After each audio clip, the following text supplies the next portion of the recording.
Indian education के shocking statistics. India एक ऐसा देश जहां करोड़ों सपने देखे जाते हैं, एक ऐसी पावर जो इकोनॉमिक प्रोग्रेस कर रही है, लेकिन इस प्रोग्रेस के पीछे एक कड़वी सच्चाई छुपी है, एक टूटा हुआ एजुकेशन सिस्टम।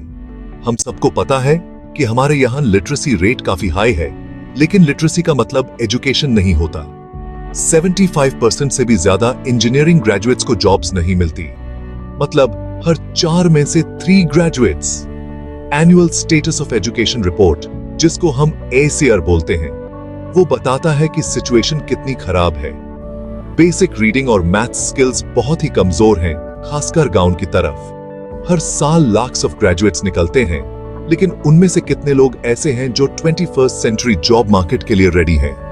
इसका जवाब बहुत ही दुखदाई है।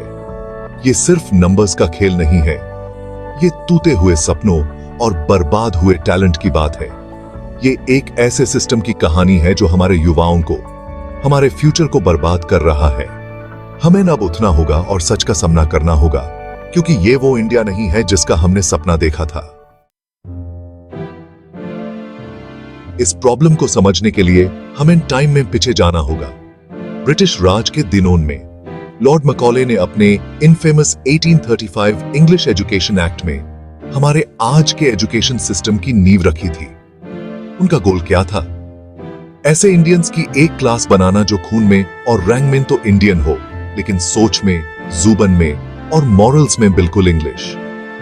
ये सिस्टम, जिसको कॉलोनियल इंटरेस्ट को पूरा करने के लिए बनाया गया था, रोते लर्निंग और इंग्लिश लैंग्वेज को इंपॉर्टेंस देता था, न कि क्रिटिकल थिंकिंग और प्रैक्टिकल स्किल्स को। इसने एक ऐसा सिस्टम क्रिएट किया जहां स्टूडेंट्स को फैक्ट्स को याद करने के लिए रिवॉर्ड मिलता था, न कि उन पर सवाल उठाने पर। आजादी के बाद भी हम इसी आउटडेटेड मॉडल से चिपक के रह गए। हमने क्वींस इंग्लिश की जगह अपनी लैंग्वेजेस रख दी, लेकिन सिस्टम में कोई खास बदलाव नहीं आया। मैकॉले के लेगेसी के साये आज भी हमारे क्लासरूम्स में हैं, जो क्रिएटिविटी और इनोवेशन को दबाते हैं। रोट लर्निंग एक ऐसा कैंसर है जो इंडियन एजुकेशन की आत्मा को खाए जा रहा है। हम सब इससे गुजार चुके हैं। बिना समझे डेट्स, फॉर्मूलाज और आंसर्स को रटना, मेमोराइजेशन पर इतना फोकस करने के नुकसान भी हैं। ये क्यूरियोसिटी को खत्म कर देता है, जो कि लर्निंग का सबसे इंपॉर्टेंट पार्ट है। ये ऐसे स्टूडेंट्स क्रिएट करता है जो सवाल पूछने से डरते हैं, डिफरेंटली सोचने से डरते हैं।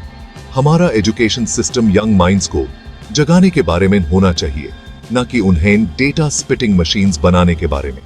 हमें इससे आगे बढ़ना होगा और एक ऐसे एजुकेशन सिस्टम को अपनाना होगा जो होलिस्टिक हो, एक ऐसा सिस्टम जो क्रिटिकल थिंकिंग, प्रॉब्लम सॉल्विंग और क्रिएटिविटी को एनकरेज करे, एक ऐसा सिस्टम जो स्टूडेंट्स को वो स्किल्स दे जो उन्हें रियल वर्ल्ड में सक्सेसफुल होने के लिए चाहिए, न कि सिर्फ एग्जाम हॉल में पास होने के लिए।